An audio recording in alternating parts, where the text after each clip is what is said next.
परमेश्वर के धन्य नाम की महिमा हो।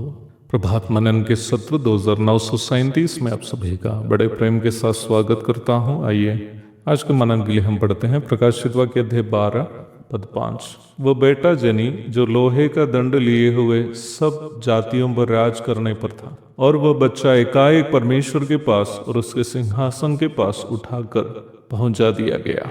हम इस बात को देख चुके हैं कि इस पद में सूचित किया गया बच्चा प्रभु यीशु मसीह को, जो कुमारी मरियम के बच्चेदानी के द्वारा जगत में जन्म लिया था, और स्त्री इस्राएल राष्ट्र को सूचित करते हैं। बच्चे को लोहे का दंड लिए हुए करके सूचित करना प्रभु यीशु मसीह का राजकीय अधिकार को सूचित करता है।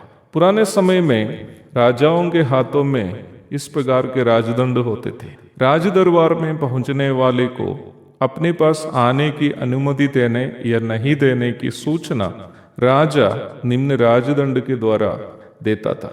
निम्न प्रकार का एक राजदंड के बारे में फारसी साम्राज्य की रानी एस्तेर कहते हुए आप एस्तेर की पुस्तक 4:11 में देख सकते हैं। जब हम मत्ती के 25वां अध्याय के 31 से लेकर पढ़ते हैं, महिमा के सिंहासन पर बैठकर सब जातियों के लोगों को प्रभु न्याय करते हुए देख सकते हैं।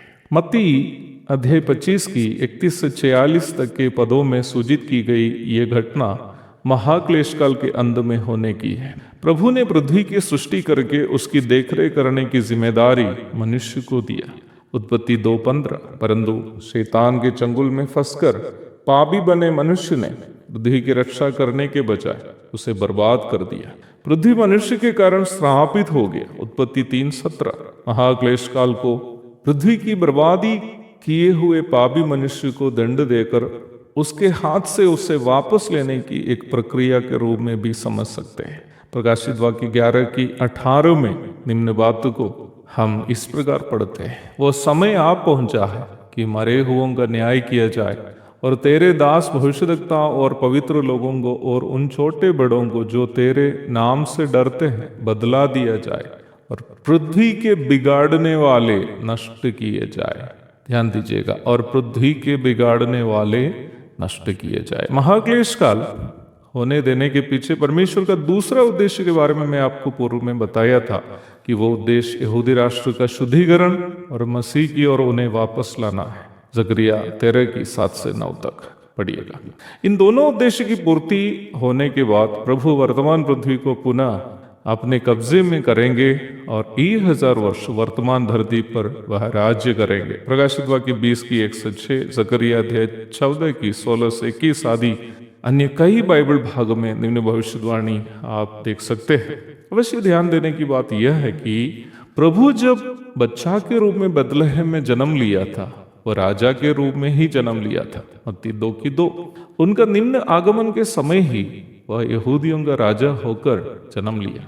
पर जब यहूदियों ने उनका तिरस्कार किया, जबकि वो ईश्वरीय योजना का एक हिस्सा था, प्रभु की प्रायश्चित मृत्यु और पुनरुत्थान के द्वारा अन्य जातीय लोगों का भी, अर्थात मेरा और आपका भी उद्धार निम्न तिरस्कार के कारण संभव हुआ। यूहन्ना 1:11, रोमी अध्याय 11:11-26 तक।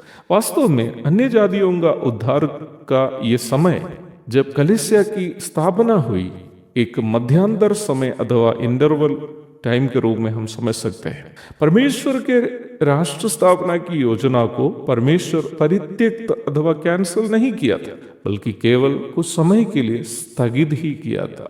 God just did a pause to the program of the establishment of his kingdom, and he didn't cancel it जब कलीसिया यहाँ से हटा ली जाएगी, निम्न राष्ट्र स्थापना की योजना जारी रहेगी।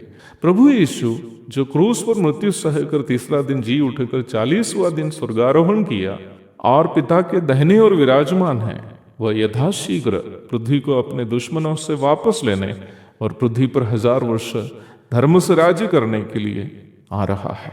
और खुशी की बात यह है कि उनके निम्न आगमन में हम कलीसिया भी उनके संग होंगे। एक और शुभ दिन की धन्य कामनाओं के साथ आज का मनन में समाप्त करता हूँ। प्रभु आप सबको आशीष दे। आमीन।